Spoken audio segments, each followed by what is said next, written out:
चलो बच्चों, इस वीडियो में हम करेंगे कार्बन कंपाउंड, सबसे important topic soaps and detergent. तो फटाफट से स्टार्ट कर लेते हैं।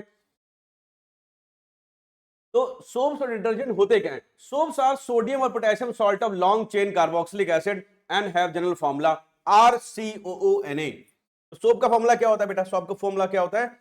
RCOONA। ठीक है, अब यहां पे R क्या हो सकता है? कोई भी अल्काइल ग्रुप हो सकता है ना। C17H35 भी हो सकता है, या फिर इस तरह का कुछ हो सकता है C15H32। ये अपने R ग्रुप हो गए। तो ये R ग्रुप इसमें अगर पुट करें फॉर्मूले में तो क्या होगा? C17H35COONA, एक ये सोप बन जाता है हमारे लिए।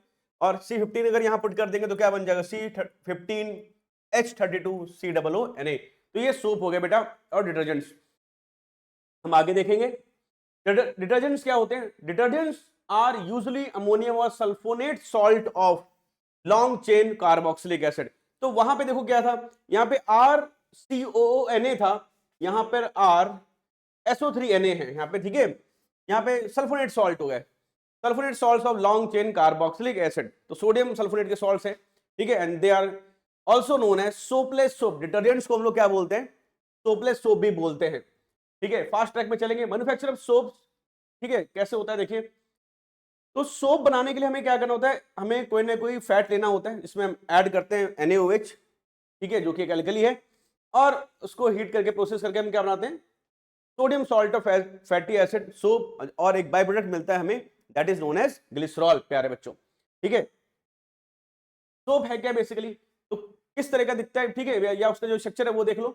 तो ये जो स्ट्रक्चर यहां बनाया था हम लोगों ने, ठीक है, ये जो स्ट्रक्चर है यहाँ पे, एक मिनट एक मिनट, हाँ ठीक से देखते हैं इसको। इस स्ट्रक्चर में ये CH2O, फिर CO और C17H35, इस तरह से ये 3 बार यहां लिखा हुआ है। ये ट्राई ईस्टर है, ठीक है, it is a try Easter. ठीक है, फैट है। ठीक है, फैट के मॉलिक्यूल हमेशा बड़े बड़े दिखते हैं। ठीक है, और इसकी जब रिएक्शन हमने NaOH से कराया, 3 मॉलिक्यूल NaOH से रिएक्शन हुई, तो हमें क्या मिला? ग्लिसरॉल और सोप मिल जाता है बेटा। ठीक है, ट्राई 3C17H35COONA। ठीक है, यहाँ पे 3 मॉलिक्यूल्स ऑफ हमें सोप दिख रहे हैं, और हमें साथ में क्या मिला? ग्लिसरॉल। ये सोप का रिएक्शन है। ठीक है, इंपॉर्टेंट है, आप आराम से इसको 2 से 3 बार प्रैक्टिस करेंगे, दिमाग में बैठ जाएगा। ठीक है, आगे बढ़ते हैं। Structure of soap molecule. A soap molecule is made up of 2 parts. A long hydrocarbon part, जो कि कोवेलेंट नेचर का होता है, हाइड्रोफोबिक होता है ना। देखिए, जो हाइड्रोकार्बन नॉर्मली क्या होता है? कोवेलेंट कंपाउंड है। ठीक है, ये आयोनिक नहीं होते, पोलर नहीं होते, इसलिए पानी में डिसॉल्व नहीं होते बेटा। ठीक है, पानी से भागते हैं। फिर जो ये हेड है, इसका जो हेड रीजन है ना, ये कैसा है? हाइड्रोफिलिक है ना, आयोनिक है, वाटर लविंग एंड है। A short ionic part containing COONA group. यहाँ पे CONA भी हो सकता है, COOK भी हो सकता है, पोटेशियम सॉल्ट भी हो सकता है, सोडियम सॉल्ट भी हो सकता है। ठीक है, आगे बढ़ते हैं। अब क्लींसिंग एक्शन सोप में क्या है? जैसे कि आपने देखा कि भाई सोप में 2 एंड, एक आयोनिक एंड है और एक वाटर रिपेलिंग एंड है। ठीक है, तो जो वाटर रिपेलिंग एंड है वो पानी से दूर भागेगा।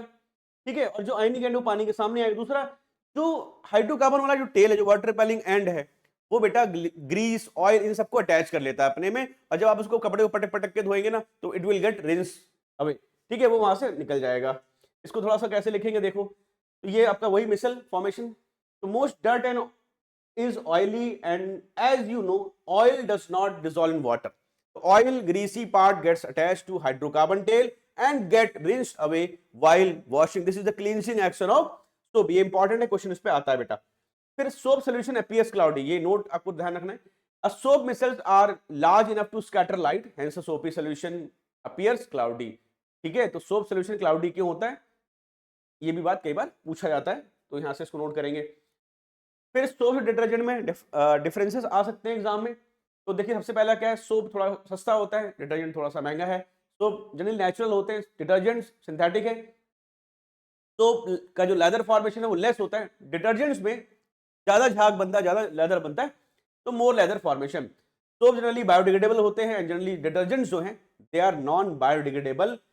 And soap does not work with hard water, है ना, वो हार्ड वाटर से नहीं काम, हार्ड वाटर में काम नहीं करते। क्यों? हार्ड वाटर में क्या होता है? कैल्शियम और मैग्नीशियम आयंस होते हैं, जिसके साथ सोप रिएक्ट करके क्या बनाता है? स्कम। ये भी आगे हम वीडियो में देख लेंगे। और डिटर्जेंट्स में ऐसी कोई दिक्कत नहीं, डिटर्जेंट्स स्कम नहीं बनाते। ठीक है, and they can work in hard as well as soft water also.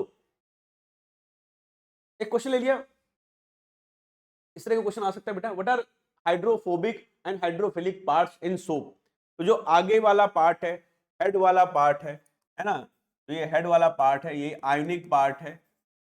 अब आयनिक पार्ट है तो बेटा क्या होगा, हाइड्रोफिलिक होगा, वाटर लविंग होगा। हाइड्रोफिलिंग का मतलब क्या होता है, ये वाटर लविंग पार्ट है सोप का। पीछे वाली जो पूंछ है, टेल है, ठीक है, ये हाइड्रोकार्बन वाला पार्ट है, ये वाटर रिपेलिंग होता है, वाटर हाइड्रोफोबिक होता है। क्लियर, यही क्वेश्चन था। आगे बढ़ जाते हैं। Explain the formation of scum. तो स्कम देखो कैसे बन रहा है, ठीक है, स्कम बन कैसे रहा है अभी समझ सकते हैं यहाँ पे। ये देखो फॉर्मूला क्या है सोप का, C17H35COO Na, ठीक है। अब ये पॉजिटिव ही है नेगेटिव। मान लो कैल्शियम आयंस और मैग्नीशियम आयंस होते हैं, तो मैग्नीशियम यहाँ पे लिखा है, कैल्शियम दिखा देते हैं। तो Ca2 पॉजिटिव है और यहां तक की वैलेंसी क्या है, -1। तो क्या हो जाएगा जब आप क्रॉस मल्टीप्लाई करेंगे तो, है ना, ये C17H35COO का होल ट्वाइस, और यहाँ पे क्या दिखेगा आपको, है ना। तो ये क्या बन गया बेटा, क्या बन गया आपका, स्कम बन गया। अब जब स्कम बन गया तो फिर क्या है, ये आपकी रिएक्शन है ना। ये रिएक्शन यहाँ से ऐसे दिखा सकते हैं,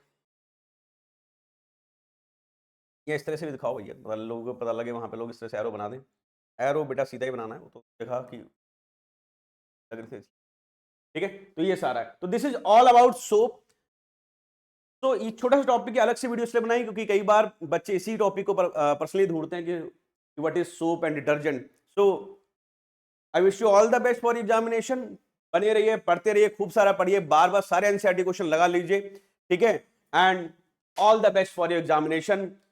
जय श्री राम।